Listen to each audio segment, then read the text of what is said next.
আসসালামু আলাইকুম।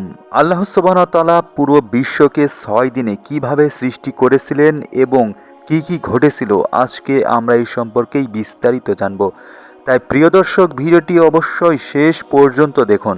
আল্লাহ সুবহানাহু ওয়া তাআলা পুরো বিশ্বকে কিভাবে সৃষ্টি করেছিলেন এবং সর্বপ্রথম কি সৃষ্টি করেছিলেন এ সম্পর্কে বিশ্বনবী হযরত মুহাম্মদ সাল্লাল্লাহু আলাইহি ওয়াসাল্লাম বলেন, আল্লাহ সুবহানাহু ওয়া তাআলা সব কিছু সৃষ্টির আগে তার কুদরতি অপূর্ব নূর হতে বিশ্বনবী হজরত মুহাম্মদ সাল্লাল্লাহু আলাইহি ওয়াসাল্লামের নূরকে সৃষ্টি করেছেন। তারপর ওই নূরকে আল্লাহ পাকের নিকটবর্তী কোনো এক খাস স্থানে সযত্নে রেখে দেওয়া হলো। সেখানে বসে সে আল্লাহ পাকের ইবাদত বন্দেগী করতে লাগলো।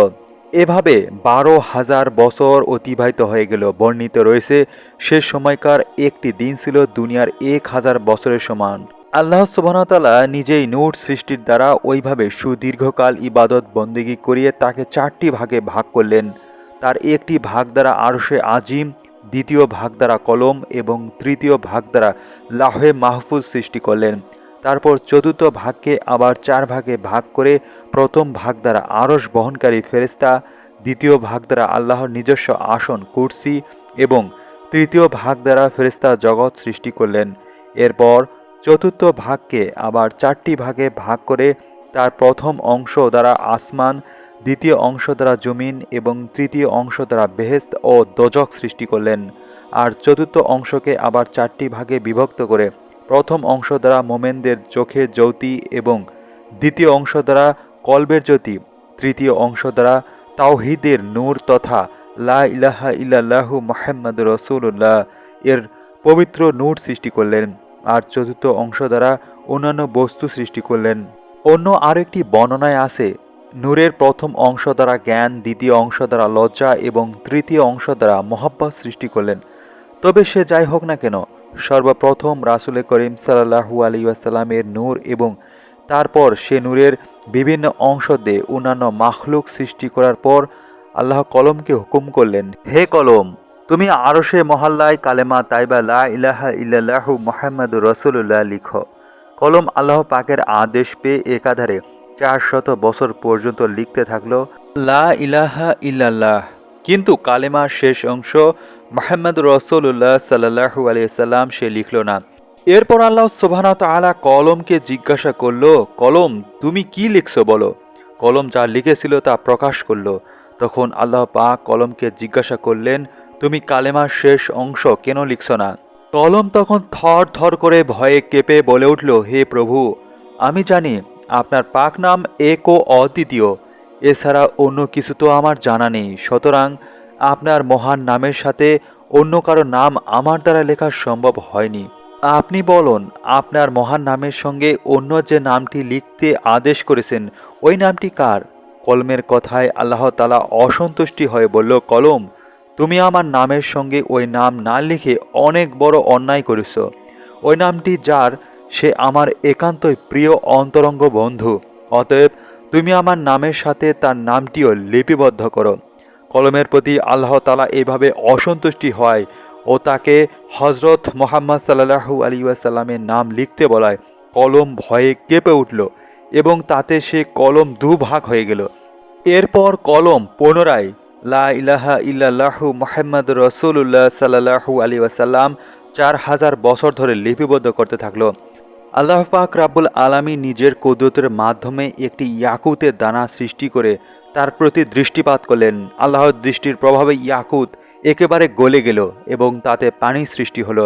তারপর আল্লাহ সুবহানাহু ওয়া তাআলা নিজের কুদরতে হাওয়া সৃষ্টি করে পূর্ব, পশ্চিম, উত্তর, দক্ষিণ ও চারদিকে পাঠিয়ে বলে দিলেন, তোমরা বেগে প্রবাহিত হয়ে পানিতে তরঙ্গ সৃষ্টি করে ফেনা সৃষ্টি করো। আল্লাহর আদেশ পালন করলো এবং পানির উপরে গাঢ় ফেনা জমে গেল। এরপর চারদিকের ফেনাগুলো পরস্পর সংঘর্ষের ফলে আল্লাহর হুকুমে আগুন সৃষ্টি হলো। ওই আগুন থেকে ধোঁয়া বের হয়ে তা আল্লাহ তাআলার কুরসি এবং পানির মাঝখানে বিরাজ করতে লাগলো। আল্লাহ রাব্বুল আলামিন ওই ধোঁয়াকে ৭ ভাগে ভাগ করলেন।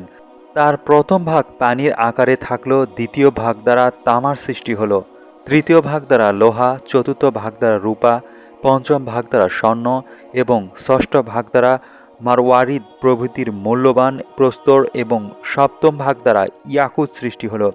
তারপর আল্লাহ তাআলা নিজ কুদরতের দ্বারা পানি দিয়ে প্রথম আসমান তৈরি করলেন এবং তামা দিয়ে দ্বিতীয় আসমান তৈরি করলেন, লোহা দিয়ে তৃতীয় এবং রূপা দিয়ে চতুর্থ আসমান এবং স্বর্ণ দিয়ে পঞ্চম আসমান এবং মারওয়ারিদ দিয়ে ষষ্ঠ আসমান এবং ইয়াকুত দিয়ে আল্লাহর পাক সপ্তম আসমান তৈরি করলেন। এক এক আসমান হতে অন্য আসমানের দূরত্ব হল 500 বছরের পথ। এরপর আল্লাহ সুবহানাহু ওয়া তাআলা যখন ফেরেশতা সৃষ্টি করার ইচ্ছা করলেন, তখন তিনি হযরত মুহাম্মদ সাল্লাল্লাহু আলাইহি ওয়াসাল্লামের নূর মোবারক হতে এক খাস নূর সৃষ্টি করার পর সে নূর দিয়ে ফেরেশতাদেরকে সৃষ্টি করলেন। তাদেরকে সৃষ্টি করে তিনি আদেশ করলেন, তোমরা এখন আমার ইবাদতে মশগুল হয়ে যাও। আল্লাহর আদেশ অনুসারে তারা বিভিন্নভাবে আল্লাহ সুবহানাহু ওয়া তাআলার ইবাদতে মশগুল হয়ে গেল। ফেরেশতাগণকে আল্লাহ বিভিন্নভাবে সৃষ্টি করলেন, কাউকে গরুর রূপে, কাউকে শকুনি রূপে, আবার কাউকে সাপের আকৃতিতে সৃষ্টি করা হলো। এরা সৃষ্টি হয় কেউ বা দাঁড়ানো অবস্থায়, কেউ বা রুকুর অবস্থায়, কেউ বা সিজদার অবস্থায়, কেউ বা বসা অবস্থায় আল্লাহর ইবাদত করতে লাগলো। এভাবে লক্ষ লক্ষ বছর অতীত হয়ে গিয়েছিল, কিন্তু তারা তখনও একই অবস্থায় আল্লাহ সুবহানাহু ওয়া তাআলার ইবাদত করছে। তাদের কারোই অন্য কোনো দিকে কোনো মন ছিল না, শুধুমাত্র আল্লাহ সুবহানাহু ওয়া তাআলার ইবাদত বন্দেগীতেই ছিল। কিয়ামত পর্যন্ত তারা এভাবেই আল্লাহ সুবহানাহু ওয়া তাআলার ইবাদতেই মগ্ন থাকবে। কোনো কোনো ফেরেশতা আল্লাহ তাআলার অবশ্য অন্যান্য কাজেও নিযুক্ত করলেন, তারাও যথাযথভাবে আল্লাহ পাকের আদেশ পালন করছে।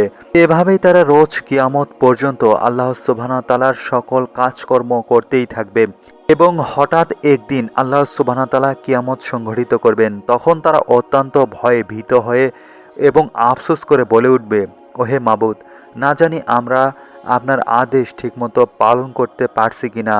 অবশ্য আমাদের মনে আপনার ইবাদত ঠিকমতো আদায় করার খুবই ইচ্ছা ছিল, কিন্তু হয়তোবা তা আদায় করতে পারিনি। অতএব আপনার নিকট করুণ দোয়া এই যে আপনি আমাদের অনিচ্ছাকৃত অপরাধ ক্ষমা করবেন।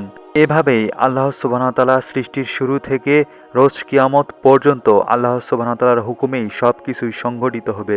প্রিয় দর্শক, পরবর্তী ভিডিওর জন্য অবশ্যই আমাদের চ্যানেলটিকে একটি সাবস্ক্রাইব এবং লাইক দিয়ে রাখুন।